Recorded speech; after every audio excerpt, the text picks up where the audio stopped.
Hello everyone, कैसे हैं आप लोग। मेरा नाम है इंदर कश्यप। स्वागत है आपका मेरे यूट्यूब चैनल पे। तो गाइज आज के इस वीडियो में मैं आपसे बात करने वाला हूँ आईआरसीटीसी के बारे में। रेलवे की जो दलालीपना है उसके बारे में बात करूंगा मैं, और जो मेरे साथ हुआ है उसको शेयर करूंगा मैं आपके साथ। रेलवे की दलाली के कारण मेरा एग्जाम छूट गया, मैं अपना एग्जाम देने नहीं जा सका, सिर्फ और सिर्फ रेलवे की दलाली के कारण। मैं आपको सारे इंसिडेंट जो है शेयर करूंगा आपके साथ। आपको भी समझ में आ जाएगा कि रेलवे जो दलाली जो होता है रेलवे में, रेलवे की जो टिकट जो है दलाल लोग बुक कर लेते हैं। जो नॉर्मल इंसान जो है, हम जैसे और आप जैसे जो नॉर्मल इंसान है, उसको टिकट मिल भी नहीं पाता है। रेलवे काउंटर पे जा करके उसको टिकट नहीं मिल पाता है यार। जब रेलवे काउंटर पे जा करके अगर टिकट नहीं मिल पाए किसी को, तो आखिर टिकट मिलेगा कहाँ रेलवे की, समझ में ये नहीं आता। तो गाइज मैं झारखंड में हूँ, मेरा घर झारखंड में है, और मुझे जाना था हैदराबाद अपना एग्ज़ाम देने के लिए। लेकिन हुआ यूँ कि जैसे सुप्रीम कोर्ट का वर्डिक्ट आया कि हमारा एग्ज़ाम जो फाइनल ईयर का एग्ज़ाम है वो होगा ही होगा, तब मैंने क्या किया कि रेलवे का जो टिकट है वो मैंने बुक कर लिया। जो भी ट्रेन मेरे यहाँ से थी मैंने उसका टिकट बुक कर लिया। लेकिन गाइज मैं ऐसे जगह पे हूँ जहाँ पे डायरेक्ट ट्रेन नहीं है, मतलब कि मुझे यहाँ से तोड़ के जाना था। मैं झारखंड में हूँ, तो झारखंड से पहले मुझे हावड़ा जाना था, और हावड़ा से मेरा एक ट्रेन था फलकनुमा, जो कि वो सिकंदराबाद मेरे को लेकर जाता। तो मैंने 2 ट्रेन का टिकट कटाया था। तो गाइज मेरा एग्ज़ाम 16 सितंबर से था, और मैंने 11 सितंबर को यहाँ से टिकट कराया था झारखंड से हावड़ा के लिए, और 12 सितंबर को मेरा ट्रेन जो है वहाँ से था सिकंदराबाद के लिए। तो गाइज हुआ यूँ कि जब मैंने टिकट कटा लिया, वेटिंग में था, तो मैंने उम्मीद तो था नहीं वैसे भी कंफर्म होने का, तो मैंने सोचा कि अगर टिकट करा लेता हूँ तो एक कहीं ना कहीं चांस रहेगा कि कंफर्म हो सकता है। लेकिन 4-5 तारीख को मैसेज आता है कि जो मेरा ट्रेन यहाँ से हावड़ा के लिए था वो कैंसिल हो गया।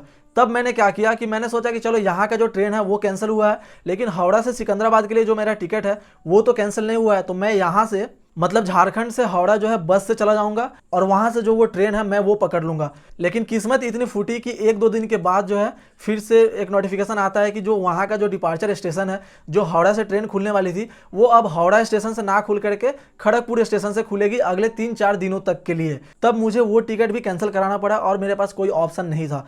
तब मैंने क्या किया, दोनों टिकट जो है मेरा कैंसिल हो गया। अब मैंने क्या किया कि वो तत्काल टिकट के लिए ट्राई करने लगा।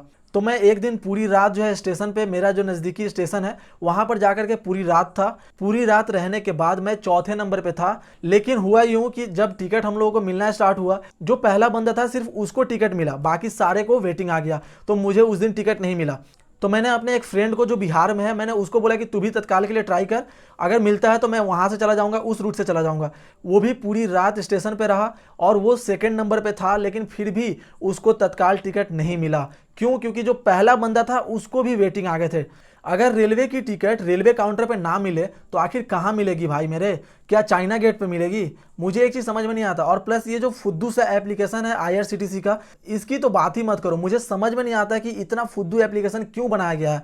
मतलब कि हर 5 सेकंड पे इसको ओटीपी चाहिए, कैप्चा चाहिए, पिन चाहिए। भाई तुम ये सिक्योरिटी दे रहे हो या इरिटेट कर रहे हो? सीधी सी बात है। पेटीएम, फोन पे, गूगल पे, ये सारे एप्लीकेशन जो है इतने करोड़ों रुपए की लेन देन करते हैं, उनको मतलब इतनी सिक्योरिटी की जरूरत नहीं पड़ती है जितना आईआरसीटीसी को पड़ती है।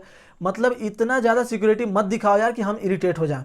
और सबसे इंपॉर्टेंट बात कि ये जो पहला नंबर पे जो बंदा है लाइन में लगा हुआ है तत्काल टिकट के लिए, अगर उसी को टिकट नहीं मिल रहा है तो बाकी लोगों को कैसे मिलेगा? और सवाल ये उठता है कि आखिर क्यों नहीं टिकट मिल रहे हैं लोगों को?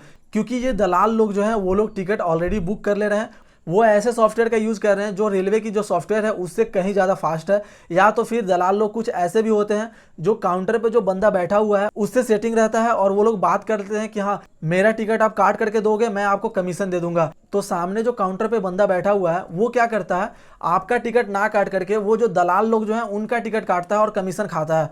तो ऐसे करके हम लोग लाइन में लगे रह जाते हैं और हम लोगों को टिकट नहीं मिलता है, जो कि ये बहुत गलत बात है। इसके चक्कर में मेरा एग्जाम छूट गया। उसके बाद मैंने फ्लाइट का टिकट लिया 14 तारीख को, और फ्लाइट जो थी वो मेरी रांची से थी, और मेरे घर से रांची जो है लगभग 150 किलोमीटर है, और ट्रेन जो है उस रूट में अभी चल नहीं रही है। तो मैंने डिसाइड किया था कि मैं बाई बस वहाँ रांची पहुँच जाऊँगा। बट मेरे फ्लाइट की जो टाइमिंग थी और प्लस बस की जो टाइमिंग है वो मैच नहीं कर रही थी, जिसके कारण मुझे वहाँ पे एक रात पहले ही पहुँचना था और वहाँ पे रुकना था। तो मैंने रुकने का प्लान बनाया था रांची में। तो मैंने एक भैया से बात करके रखा था जिनका घर वहीं पे है। तो मैंने डिसाइड किया था कि उनके घर मैं एक दिन पहले पहुँच जाऊँगा और वहाँ पे रुक जाऊँगा। बट क्या हुआ कि जैसे मैंने टिकट कटा लिया उसके बाद 1-2 दिन के बाद वो कॉल करते हैं भैया मेरे को, और बोलते हैं कि उनकी दादी का डेथ हो गया है, तो मैं वहाँ पे नहीं जा सकता हूँ, क्योंकि 14 दिन के बाद ही कुछ भी वहाँ पे नॉर्मल हो पाएगा। तो फिर मैंने क्या किया, वो प्लान भी मेरा कैंसिल हुआ। उसके बाद मैंने ओयो होटल बुक किया, जो कि मैं एक दिन पहले वहां पे पहुंच के रात भर वहां पे रह करके अगले दिन जो 9 बजे मेरी फ्लाइट थी वो मैं पकड़ लेता। बट हुआ यूं कि 12 तारीख के शाम को मेरे को मैसेज आता है कि आपकी फ्लाइट जो है कैंसिल हो गई है। और मुझे समझ में नहीं आया कि यार अभी फ्लाइट भी कैंसिल हो गया, मतलब कंटिन्यू मेरे प्लान फ्लॉप ही हुए हैं। मतलब जितने भी मैंने प्लान बनाए अभी तक ट्रेन से लेकर के प्लेन तक सारे के सारे कैंसिल होते गए। तब फिर मैंने क्या किया, मैंने कॉल किया उन लोगों को, मैंने पूछा कि आखिर मेरा फ्लाइट क्यों कैंसिल हुआ है, अगर कैंसिल हुआ है तो जल्दी से मुझे रिफंड दो यार, मेरे को दूसरा फ्लाइट देखना होगा। तो फिर उन लोगों ने बोला कि यार रिफंड होने में टाइम लग जाएगा, मतलब 1 सप्ताह लगभग लग जाएगा।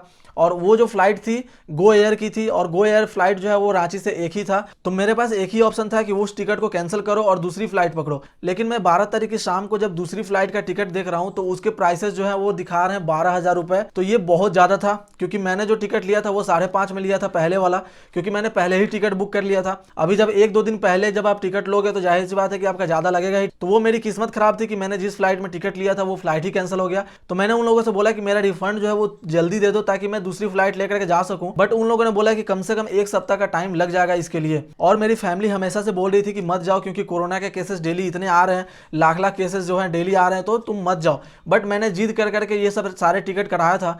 लेकिन फाइनली ऐसा हुआ कि जब सारे प्लान कैंसिल होते गए तो फिर घर वालों ने बोला कि जब इतना सारा प्लान कैंसिल हो गया है तो मत ही जाओ, ज़्यादा बेटर यही है। फिर मैंने भी सोचा कि चलो ठीक है नहीं जाते हैं, क्योंकि फेयर जो है वो भी ज़्यादा लग रहा था, 12-13 हज़ार रुपये लग रहे थे। और प्लस मैंने जो पहले टिकट कराया था उसका पैसा भी फंसा हुआ था। तो फाइनली मेरा डिसीजन यही हुआ कि मैं नहीं जाता हूँ, फिर कभी एग्जाम दे दूंगा अगली बार। बट मैंने जो मेरा एग्जाम मिस किया इसका रिस्पॉन्सिबल कौन है?